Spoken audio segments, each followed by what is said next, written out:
Тэгэхээр өргөжлүүлээд энэ талаар бас илүү дэлгэрэнгүй мэдээлэхээр бид зочинтой холбогдохоор байгаа. Тэгэхээр бид ямар зочинтой ярилцах вэ?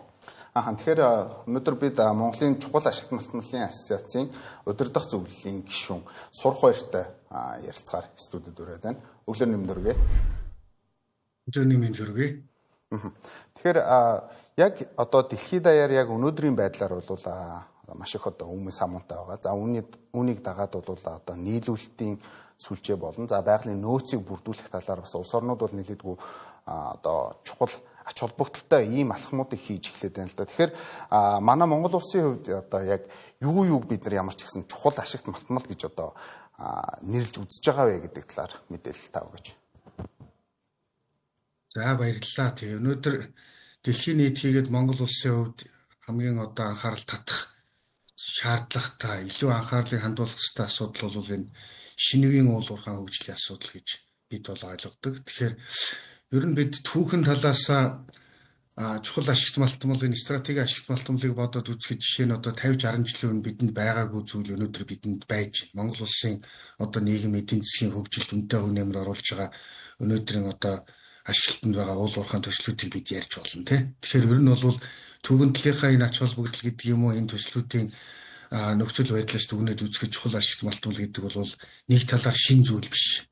За яг одоо мэдээж одоо цэргийн улс төрийн хувьд за бүс нутаг геополитикийн хувьд бол энэ одоо өөрийн гэсэн чухал ойлголттой байх нь бол дамжиггүй. Тэгэхээр Монгол улсын хувьд бол асар их одоо бид бол геологийн хувьд бол потенциалтай энийг хөгжүүлэх боломжтой.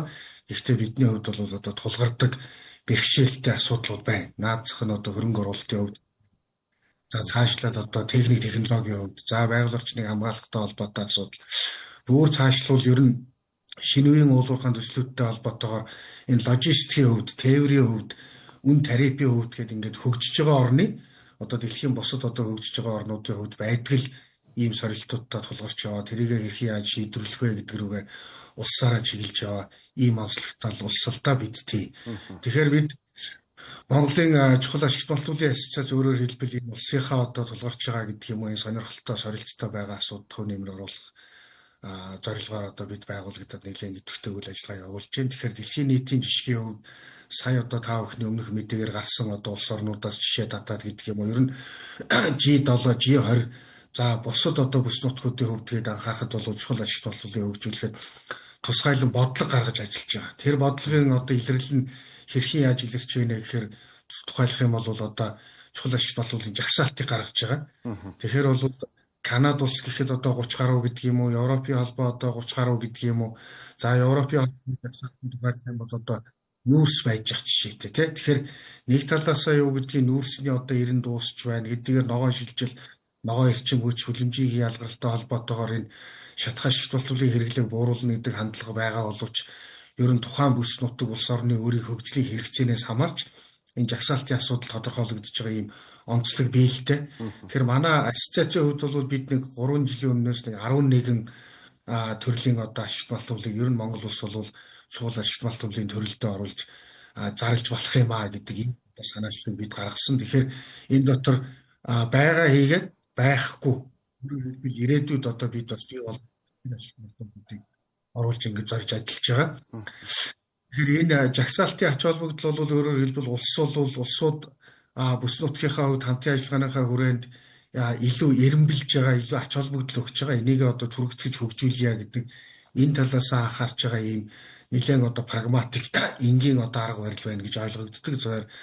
За ер нь бол сүүлийн нэг 6 сарын гэдэг юм уу 3 сарын бас төр засгийн үйл ажиллагаатай холбоотой нөхцөл байдлыг анзаарахад бас харьцангуй бас нөхцөл байдал бас хайшаахаар гэдэг юм уу тодорхой байдлаар Монгол улс бас агчийн гэж бид бол одоо үзэж байгаа. Өөрөөр хэлбэл чухал ашигт малтмалын талаарх яриаг бол одоо нийт олон даяараа бид бол тодорхой хэмжээнд ярьдаг болсон байна. Энийг ойлгохыг одоо хичээдэг, чармаадаг болсон байна.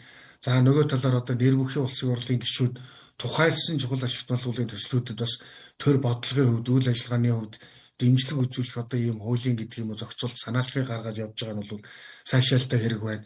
За одоо Дамтны яам сайд бол одоо саяхан ярьж ирсэн ашигт малтмалын тухай хуульд бид өөрчлөлт оруулахаар ажиллаж байна. Юунд одоо орох нэг томоохон одоо байр суурийн өөрчлөлт бол ер нь улсын жагсаалттай болъё. Энэ чиглэлээрээ тэгээ цаашид геолог хайгуул хийгээд бусад одоо уулуурхаан үйлдвэрлэлийн арга хэмжээний хувьд ямар бодиттой дэмжлэгүүдийг үзүүлж болох вэ гэдэг энэ анхны суур алхмуудыг авъя гэд. Тэгэхээр ерөнхийдөө бол дэлхийн нийтэд өрнөж байгаа за үүх түүхний яриул одоо нэлээд олон жилийн хугацаа гэж хэдүүлээ тоомлж болно. За нэг ялангуяа Монгол улсад бол сүүлийн 5 жил нэлээд эрчимтэй яригдж байгаа critical minerals гэж олон улсын нэр томьёогоор нэрлэгдэж байгаа буюу бид одоо чухал ашигт малтуул гэж ойлгож байгаа энэ шинэвийн уулуурхаан хөгжлийн асуудал бол нэлээд агцтай байна гэж одоо хувь хүний хувьд тэр за ашигцгаа байнаас бас та бүхэнд хуваалцж мэдээлэхэд таатай байна.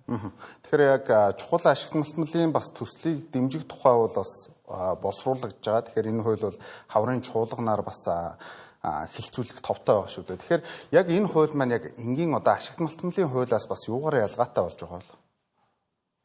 За ер нь аль аль хуулийнхын санаачлалыг бол одоо хөгжлийн зүй тогтол талаас бол айгүй зөв гэж харж байгаа. Өөрөөр хэлбэл ер нь хууль тогтоох байгууллагын төвшөнд аливаа асуудал гарч ирж яригдана гэдэг бол нэлээд бодиттой. Үнэн ийм одоо мэдээлэл дээр тулгуурладаг, дата дээр тулгуурладаг ийм асуудал л да. Тэгэхээр ер нь бол хууль тогтоох байгууллагын төвшөнд энэ тухайлсан чухал ашигт малтмалтай холбоотой хуулийн төсөл яригдана гэдэг бол цаг үеийн хувьд за цаашдын хөгжлийн хувьд бол нэлээд ач холбогдолтой юм байна гэж дүгнж байгаа. За тэгэхээр ашигт малтмалын хууль бол бид мэднэ. Энэ бол одоо тусгай зөвшөөрлийг олох харилцаанаас өксүүлээд ер нь одоо уулуурхаан ерөнхий үйлдвэрлэлийн одоо үйл ажиллагааг зохицуулсан ийм одоо энгийн хэллэгээр бид хэлдэг малгай салбарын бас малгай уул юм а гэж тэ. За нөгөө талаар Монгол улсын ер нь эрх зүйн тогтолцоонд ямар жишг байдаг вэ гэхээр бид одоо тухайлсан том стратегийн төслүүдэд хууль тогтоох байгууллагаас одоо тухайлсан хууль гаргаж дэмжиж ингэж хэрэгжүүлж явдаг манад ийм жишг бий л дээ. Өөрөөр хэлбэл бид газрын тосны одоо үйлдвэрийг байгуулахтай холбоотойгоор тэнд одоо тухайлсан хууль гаргаж явж гин гэдэг юм уу те.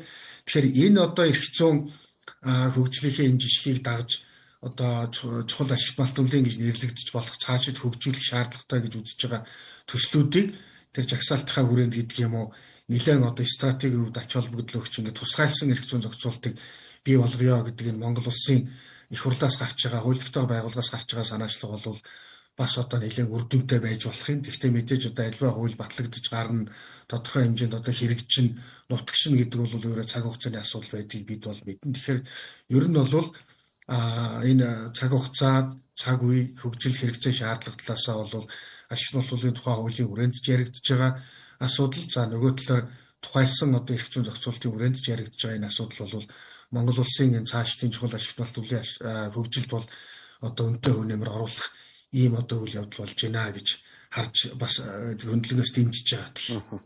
Тэгэхээр бас сүүлийн үед яг энэ хайгуулыг нэмэгдүүлэх талаар бас шатндаа бас нэлээд мэдээлэл гараад байгаа. Тийм учраас энэ хууль батлагдсанаараа хайгуулын ажилд ерөнхийдөө хөрөнгө оруулалтууд татахад хэрэг одоо нөлөө үзүүлнэ гэж таарч байна. За ер нь уулуурхаан одоо гэдэг юм уу энэ үйл ажиллагааг хөгжүүлэхэд үндсэн 3-4 нөхцөл байна. Ер нь тухайн улсын одоо геологийн үндсэн суурь потенциал байна уу юу гэж тийм. Тэгэхээр энэ дээр бол Монгол улс бол одоо дэлхийн одоо эхний 10-20-д ирэмблэгддэг маш одоо өрсөлдөх чадвартай ийм улс. За хоёрдугаарт ер нь хуулийн эрх зүйн орчин ямар байна вэ гэж тодорхой байна уу, оновчтой байна уу, ойлгомжгүй байна уу, давхардл зөрчил хийдлийн хувьд юу байна гэж. Тэгэхээр энэ одоо хоёрдугаарт ирэмблэгддэг асуудлын хувьд бол Монгол улс бол сүүлийн он жилүүдэд бол бас тодорхой байдлаар юу гэдгийг жоохон хасхоноо аваад явж байгаа асуудал бий. Гэхдээ энэ хөгжиж байгаа орнуудад байдаг тулгардаг л ийм л асуудал. Тэгэхээр энийг бол бид аль болох одоо эрэх талаас нь хүлээж авч монголчууд бол тогтворгүй хуулийн эрх зүйн орчинтой гэхээс илүүтэйгээр сайжруулах тэр тогтвортой болох, ойлгомжтой болох тал руугаа илүү чиглэж байгаа ийм одоо хөгжиж байгаа орн гэдэг энэ талаасаа бид тодорхой байдлаар нэгдсэн ийм ойлголтод хүрэх ёстой болов гэж ингэж боддог. За 3 дугаарт улс төрийн нөхцөл байдал байгаа тийм. За тэгээд 4 дугаарт одоо юу гэдгийг энэ дэд үтсийн хөгжилтэй холбоотой асуудал гэдэг ингээд бас харьцангуй бид хэдийгээр одоо хоёр хөршийн дунд хилэлдэг ийм одоо улс орон хэдиж манай одоо агаарын харилцаа, төмөр замын харилцаа, авч замын харилцааг сүүлийн жилүүдэд тодорхой байдлаар агчиг. Тэгэхээр энэ 2 буюу 3 дугаар асуудал дээр ирэмблэгдэж байгаа улс төрийн нөхцөл байдал бол бас энэ уулуурхаан салбарыг цаашид хөгжихэд бас нэлээд одоо жинтэй хөв нэмэр оруулсаар гэдэг юм уу. Зарим талаар эерэг, зарим талаар одоо сөрөг хөв нэмэр оруулсаар бид бол ард түмнэрээ ол мэдж байгаа. Тэгэхээр энэ аль талаас нь одоо бид бол асуудлыг бас сайжруулах зүй шаардлага байна. Тэгэхээр хуулийн эрх зүйн орчин сайжирснаар ер нь хайгуул гэх үү, олборлолт гэх үү, үйлдвэрлэл гэх үү, баяжуулах, боловсруулах гэдэг юм уу. Энэ одоо аль үе шатанд бол тодорхой байдлаар цаг хугацааны хувьд бол үнэтэй хөв нэмэр оруулна. За Монгол улс бол өнөөдөр одоо хүнд үйлдвэрийн тухай хууль гэдэг юм уу наривчлсан одоо тэр зохицуулт бол байхгүй байна. Тэгэхээр энэ чухал ашигт малтбарын одоо тухайлсан төслийг дэмжих энэ эрх зүйн зохицуулт бол магадгүй одоо тэр эрх зүйн цоорхоо гэдэг юм уу нөхөх эрх зүйн орчныг бүрдүүлэх талдаа гэдэг ер нь бол ач холбогдол бол байна л гэж одоо ийм ойлгож нэлээд өндөр хүлээлттэй салбарын хувьд одоо бид харж байж байгаа. Тэгэхээр хоёулаа ярианыхаа төгсгөлд бас нэг асуултыг би танаас асуумаар байна л да. Тэгэхээр ингээд ямар ч гэсэн хөрөнгө оруулалтын хууль эрх зүйн орчин сайжирснаар бол хөрөнгө оруулалт бол нэмэгдэх нь бол боломжтой болно. Тэгэхээр яг энэ нөхцөлд бас одоо юу гэдгийг орон нутгийн одоо иргэдийн эсэргүүцэлтэй ерөнхийдөө бас ихээр тулгарх асуудал байдаг. Тэгэхээр үүнийг бид нар ерөнхийдөө улсаараа ерөнхийдөө яаж давж гарах юм. Тэгэхээр олон улсын бас нөхцөл байдал урд нь түүхэнд яаж явдаг байсан гэдэг талаар та маш товчхон бас мэдээлэл өгөөч. За тэгээ маш сонирхолтой асуудал байна. Тэгэхээр бид бол их том зургаар нь харуул бид мэднэ. 2019 онд үндсэн хуулийн нэмэлт өөрчлөлт оруулахдаа одоо иргэдийн мэдээлэл авах эрхийг одоо хангах асуудлыг үндсэн хуулийн 6-гийн 2-т оруулсан. Тэгэхээр энэ бол ер нь одоо улсын хувьд, төрийн хувьд, бодлогын хувьд ер нь иргэдийн өөрийнх нь уулуурхаан үйл ажиллагаатай холбоотойгоор, байгаль орчинтой холбоотойгоор энэ мэдээлэл авах эрхийг үндсэн хуулийн хүрээнд дахин баталгаажуулсан, дахин сайжруулах ёстой.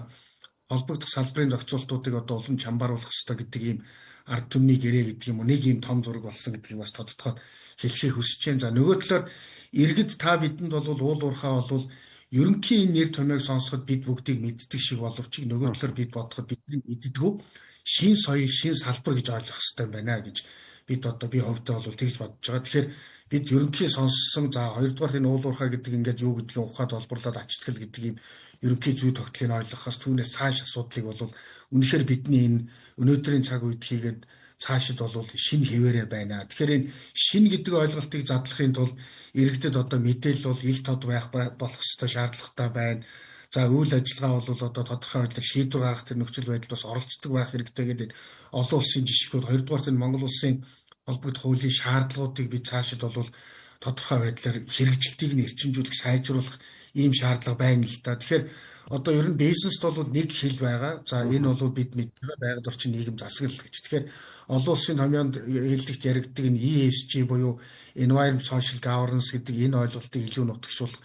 Одоо хамгийн энгийн асуулт асуухад энэ нүүрсний гэдэг юм уу одоо зэс алтны гэдэг юм уу нэг төсөл явж гин гэхээр энэний ард одоо эзэмшигч нь хэн байна, ямар хөрөнгө оруулагч байна, ямар бодлоготой, ямар одоо бизнесийн соёлтой хүн бэ гэдэг асуудал бол одоо ард түмэн та бидэнд бол дандаа онцлог шиг байж ирсэн. Тэгэхээр тухайлбал юм бол энэ нийт одоо онцлог гэдэг юм уу ойлгомжгүй мэдээлэл одоо дутмаг байгаа асуудал бол цаашд бол энэ эрх зүйн зохицуулт сайжрах хийгээд за нөгөө талаар одоо энэ бизнесийн соёлын хүрээнд ингээд сайжраад явхад аяндаа бол одоо Монгол Улсын уулуурхай салбарын энэ нийтийн зөвшөөрөл буюу social license бол сайжирна гэдэг одоо ийм байр суурьтай ийм одоо үзэл бодолтой байдгаа. Тэгэхээр энэ төр засгийн хувьд ч тэр за салбарын хувьд одоо бизнес эрхэлж байгаа байгууллагуудын хувьд ч тэр ер нь одоо иргэдийн оролцоо мэдээлэлээр хангах за тодорхой байдлаар шийдвэр гаргахын нөхцөл байдлуудыг сайжруулах.